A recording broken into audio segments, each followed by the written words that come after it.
la trombosis venosa profunda, ¿no? ¿A qué llamamos trombosis venosa profunda? Es la oclusión de un vaso, o sea, de una vena por un coágulo, ¿no? Un coágulo o trombo, que es su otro nombre. Entonces, la enfermedad de la trombosis venosa profunda tiene una complicación, ¿no? Porque ¿qué va a pasar con los trombos que se producen en las venas, por ejemplo, de las piernas? Van a llegar en algún momento hacia el árbol pulmonar, hacia las venas pulmonares. ¿Y qué nos van a producir en el pulmón? El tromboembolismo pulmonar, que es una enfermedad que tiene riesgo de que el paciente pueda morir por esta enfermedad. Por ejemplo, si el trombo tapa una arteria importante, una vena pulmonar importante, el paciente puede llegar a morir. Entonces, esa es la complicación de la trombosis venosa profunda, el tromboembolismo pulmonar. Este tromboembolismo pulmonar, miren, se asocia a un porcentaje mayor al 10% a un desprendimiento de este trombo a nivel de los miembros inferiores. Entonces, puede haber trombosis proximal o puede haber trombosis distal. ¿Cuándo decimos que es una trombosis distal? Si los trombos se producen de la rodilla para abajo, ¿no? Si por ejemplo es a nivel gemelar, a nivel popliteo, es una trombosis distal. Pero si los trombos se producen de la rodilla para arriba, es una trombosis proximal. O sea, si se presenta, por ejemplo, a nivel de las venas femorales, ¿no? Entonces, obviamente, ¿cuál tiene más riesgo de hacer un tromboembolismo pulmonar? Las trombosis proximales. Estas son las que más se complican con lo que es el tromboembolismo pulmonar. Entonces, la trombosis venosa profunda es la afección más importante de las venas periféricas. Se asocian a esta embolia pulmonar. Más del 50% de las trombosis venosas proximales van a complicarse con un tromboembolismo pulmonar. Vamos a tener, para que se produzca una trombosis venosa profunda, se va a necesitar de 3 factores importantes. 1, que haya una éstasis sanguínea. 2, que haya una lesión a nivel vascular. Y 3, que haya un estado de hipercoagulabilidad. A esto se conoce como la triada de Virchow, ¿no? Entonces, vamos a ver acá. Miren, por ejemplo, acá, estas son venas normales. Miren acá las venas. El trombo puede estar acá a nivel femoral, que sería una trombosis venosa proximal, ¿no? Entonces, ¿qué va a pasar con este trombo? Este coágulo o trombo va a llegar a través de las venas hacia las venas pulmonares y va a obstruir. Se obstruye una vena importante o todo un lecho venoso importante, nos va a dar el tromboembolismo pulmonar masivo y el paciente llega a morir. Entonces, miren acá, por ejemplo, ¿no? Este paciente, miren miren la diferencia entre una pierna normal y una pierna con una trombosis venosa profunda. Ustedes habrán visto ya cuando han rotado cardiología, cuando el paciente está con trombosis venosa, el miembro inferior está edematizado, está rojo, está caliente, tiene dolor, tiene impotencia funcional. En algunos casos se ve esta coloración media anaranjada del miembro, ¿no? Pero si nosotros buscamos el pulso está presente porque la obstrucción no es a nivel de las arterias, sino es a nivel de las venas. Entonces, esta complicación nos puede llevar, si es proximal, ya hemos dicho que más del 50% se va a complicar con el tromboembolismo pulmonar. Ahora, también puede ser que haya trombosis venosa profunda distal, o sea, de la rodilla para abajo, y microtrombos, ¿no? De manera crónica se estén enviando y tapando pequeñas venas a nivel de los pulmones. Esto nos va a llevar a la larga a que el paciente tenga hipertensión pulmonar, ¿no? Por la trombosis venosa crónica. Esta es la triada de Virchow. Estas son las 3 condiciones para que se dé la trombosis venosa profunda. Que haya un daño a nivel vascular, que haya un flujo sanguíneo lento y un estado de hipercoagulabilidad. Esa es la triada de Virchow. Ahora, en la edad más de 40 años es un factor de riesgo para trombosis venosa profunda, ¿no? Y los factores de riesgo es el sedentarismo, una inmovilización prolongada, por ejemplo, esos pacientes que están hospitalizados o están postrados por alguna otra patología, o personas, por ejemplo, que viajan, ¿no? Que viajan tramos largos, están mucho tiempo sin moverse, también tienen riesgo. Pacientes que hayan sido sometidos a cirugías ortopédicas de huesos largos, como por ejemplo de cadera, de fémur, por eso es que siempre indicamos tromboprofilaxis, ¿no? El uso prolongado de un torniquete neumático, que haya trauma vascular, uso de hormonas, sobre todo las hormonas anticonceptivos orales, ¿no? Que usan las mujeres, es un factor de riesgo. El embarazo, chicos, de por sí es un estado de hipercoagulabilidad. Hay gestantes que hacen trombosis venosa frecuentemente porque en el embarazo se altera el estado de la coagulación. La insuficiencia venosa profunda, el cáncer. El cáncer produce un estado de hipercoagulabilidad, incluso cuando hay un paciente joven sin otros factores de riesgo y hace trombosis venosa profunda, siempre estamos pensando que por ahí hay un cangrejo, ¿no? O sea, tenemos que asociarlo y sabemos que por ahí está empezando un cáncer, entonces tiene que hacer un examen completo para descartar esta enfermedad. Otras enfermedades como el lupus eritematoso sistémico, la enfermedad del síndrome antifosfolipídico son patologías que cursan con estados de hipercoagulabilidad. La obesidad mórbida, ¿no? El catéter venoso central es otro factor de riesgo porque puede dañar ahí lo que es el endotelio.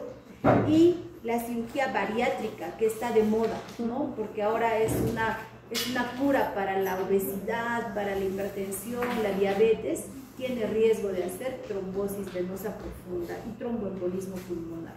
Entonces, ¿cuál es el cuadro clínico? Fíjense, esta es una pierna normal y esta es una pierna con trombosis, ¿no? Se puede apreciar claramente el aumento de volumen, el color, ¿no? El color también que es más eritematoso, incluso puede ser una coloración cerúlea.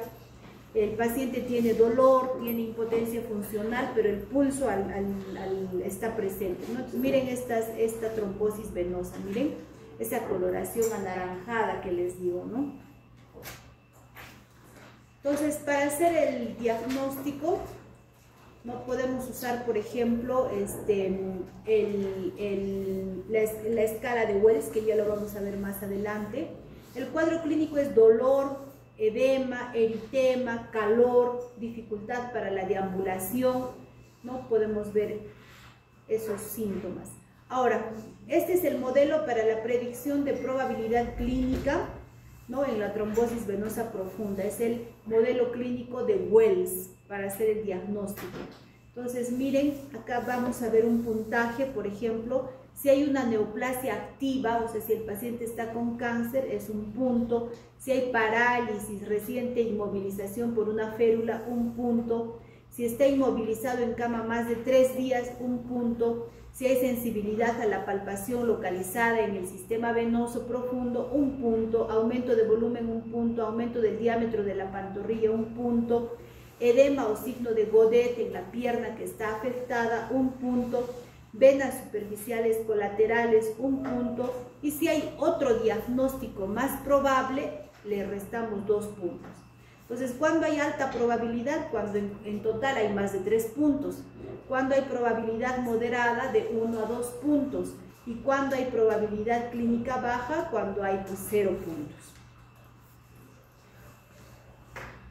Entonces, en estos pacientes se tiene que hacer esta escala de Wells, ¿no? Ver cuál es la probabilidad que tenga. Otro examen que es importante, se debe hacer el ecodoppler. El ecodoppler nos va a indicar en qué vena está afectada y también nos va a indicar qué porcentaje está afectado, ¿no? Puede ser, por ejemplo, 50%, 70%, o puede ser un 100% si no hay pasaje de sangre a través de esa zona de obstrucción. Pero eso debemos pedir cuando hay sospecha de la enfermedad, ¿no? Primero el cuadro clínico y luego los exámenes o métodos que nos ayudan, auxiliares. Entonces miren, por ejemplo, acá esta es una imagen de un ecodoppler, ¿no? Donde podemos ver la vena, donde se puede ver a nivel de qué vena hay obstrucción. En este caso, por ejemplo, la resonancia magnética tiene una sensibilidad del 91.5% y especificidad del 94%. No sé, estos resultados se incrementan sobre todo cuando es una trombosis proximal. Pero no se recomienda pues de manera rutinaria, no vamos a pedir a todos resonancia o hacer una tomografía a todos, no. Solamente en pacientes que son candidatos a un tratamiento, por ejemplo, a la aspiración del coágulo, por ejemplo, ¿no? En las venas. Entonces miren, esta es una imagen de una resonancia magnética, ¿no? Miren acá cómo está la vena normal y miren cómo hay acá obstrucción de la vena, ¿no? Y todo esto es pues edema, ¿no? Vemos que está hinchado. Entonces, ¿qué se hace en este paciente? Se tiene que pedir el dímero D. El dímero D, pero esto es también, no en todos los pacientes, ¿no? El dímero D, ¿en quiénes nos sirve? En el paciente que viene de su casa. Si el paciente viene de su casa con toda esta sintomatología, el dímero D nos sirve. Pero si es un paciente que ya ha estado hospitalizado, ha estado 2, 3 días en hospitalización, el dímero D va a salir alto. Entonces, el dímero D tiene una alta tasa de sensibilidad y poca de especificidad. ¿Qué quiere decir? Que si sale positivo, no nos está confirmando el diagnóstico. Pero si sale negativo, nos puede descartar el diagnóstico. Entonces, por eso pedimos el dímero D.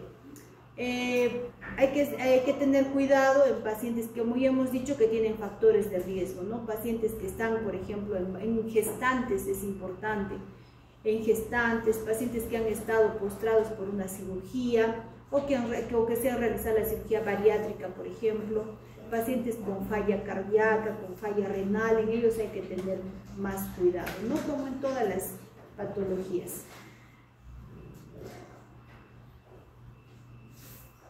Ahora, la flebografía también es un examen que nos sirve para ver estas venas, dónde está la obstrucción, es específico. Pero el problema de la flebografía es que se va a necesitar sustancia de contraste. Y la sustancia de contraste puede ser más irritante para estas venas, ¿no? Y hacer que el coágulo se reorganice y sea pues más difícil incluso de diluir, ¿no? Entonces, en estos pacientes, pero sí tendría pues una especificidad y sensibilidad del 100%, porque ahí estaríamos viendo todas las venas dibujadas con el contraste, pero también le haría daño al paciente, ¿no? Ahora, si es un paciente mucho más con falla renal, someterlo a una sustancia de contraste, vamos a empeorar su estado renal, ¿no? Si es que fuera el caso. Ahora, la flebografía, ¿no? Cuando existen resultados ambiguos, cuando hay necesidad de evaluar la extensión y la localización del tipo de trombo o confirmar si hay retrombrosis, valorar la inserción de un filtro a nivel de la vena cava. O sea, si el paciente va a ser sometido a colocación de este filtro, se puede utilizar, ¿no? Evaluar el tratamiento con trombólisis, ¿no? O descartar anomalías venosas congénitas o en protocolos de investigación. Solo en esos casos se puede usar la flebografía. ¿Qué tratamiento se puede dar? Anticoagulación, por ejemplo, las heparinas no fraccionadas, las heparinas de bajo peso molecular, se puede usar el fondaparinux o anticoagulantes orales, ¿no? Tipo warfarina, o los anticoagulantes orales directos tipo dabigatran, rivaroxaban, apixaban, endoxaban, etc. ¿Qué es importante? Hacer prevención, ¿no? Es importante, como en todas las enfermedades, hacer prevención. Entonces acá estamos viendo un cuadro, ¿no? Donde se puede usar, por ejemplo, los anticoagulantes orales nuevos. ¿Cuál es la ventaja? Que acá hay dosis por kilo. O sea, le damos a esa dosis, sabemos que el paciente está anticoagulado. En cambio, con la warfarina no hay dosis por kilo. Tenemos que ir haciendo exámenes mensuales de TP y NR para saber si está o no anticoagulado. ¿Cuál es la desventaja de estos anticoagulantes orales directos? El precio, ¿no? Ya son más accesibles, pero de todas maneras hay que preguntar al paciente si va a poder comprar estos medicamentos. Por ejemplo, el rivaroxaban se puede utilizar Esto se usa 15 miligramos por 15 días y luego cada 12 horas por 15 días y luego se pasa a 20 miligramos una sola vez al día. El dabigatran se usa 150 miligramos 2 veces al día, entonces ahí hay dosis por kilo, ¿no? Ahora, esta trombosis venosa profunda nos va a dejar también como secuela el síndrome postflevítico. Y ustedes han visto muy frecuente en nuestros pacientes cómo tienen las piernas, las tienen oscurecidas, ¿no? Son piernas, en algunos ya se ve negro, pues en otros se ve como marrón a nivel de las piernas, porque ha quedado con un síndrome postflevítico. Ocurre en más del 50% de los casos, es una complicación tardía de la trombosis venosa profunda, puede manifestarse incluso años después de la trombosis. El paciente va a tener dolor, adormecimiento de la zona afectada, que puede ser del tobillo o de la pantorrilla. En algunos casos, cuando ya es mucho, se puede presentar una úlcera, ¿no? Y esta úlcera no sana. El paciente va a indicar que siempre está curándose, pero la úlcera es crónica, sobre todo a nivel del maleolo interno. No hay un tratamiento específico, lo único que ha demostrado mejorar son las botas de compresión vascular, como la vamos a ver adelante. Entonces, esta es una imagen de un síndrome postflevítico. Miren esta úlcera a nivel del maleolo interno. Y estas son las botas de compresión, ¿no? ¿Cuántos pueden usar? No muchos. Ahora, así como hay trombosis venosa profunda, que es a nivel de las venas del plexo profundo, también hay trombosis venosa superficial, que es cuando se obstruye o hay un trombo que obstruye las venas superficiales. Entonces, estas no van a llegar hacia las venas pulmonares porque estamos hablando de venas superficiales. No se van a complicar con el tromboembolismo pulmonar como en el sistema profundo. Se asocia a catéteres, ¿no? A las vías endovenosas, a las infusiones, ocurre también en venas varicosas. Hay una trombosis migratoria superficial, o sea, se va a ver, se va a poder palpar, hay una cuerda dolorosa palpable, ¿no? Y el tratamiento es de soporte, ¿no? Solamente se da anticoagulación cuando la trombosis venosa superficial se da a nivel de la safenofemoral, solamente ahí, porque esta vena safenofemoral sabemos que va a entrar el flujo hacia el plexo profundo, solo en ese caso necesita anticoagulación. ¿Y qué son las venas varicosas? Las dilataciones de las venas, ¿no? Que lo vemos frecuentemente. Entonces, esto tiene también un carácter hereditario, ¿no? Por ejemplo, si nosotros vemos que el papá o la mamá tiene varices, ¿qué tenemos que hacer? Prevención. ¿Cuál es la prevención? No estar mucho tiempo parado, no usar ropa muy ajustada, no usar zapatos muy altos, no hacer actividad física, etc. Entonces, es importante la prevención. Se da por defecto de estructura y función de válvulas de venas safenas. Puede haber en el sistema superficial, hay historia familiar, puede ser secundaria insuficiencia venosa profunda, incompetencia de perforantes o por oclusión venosa profunda. Y estas son las venas varicosas. La dilatación de las venas que vemos, ¿no? Pero estas se ven mucho mejor. Entonces, hay que hacer prevención.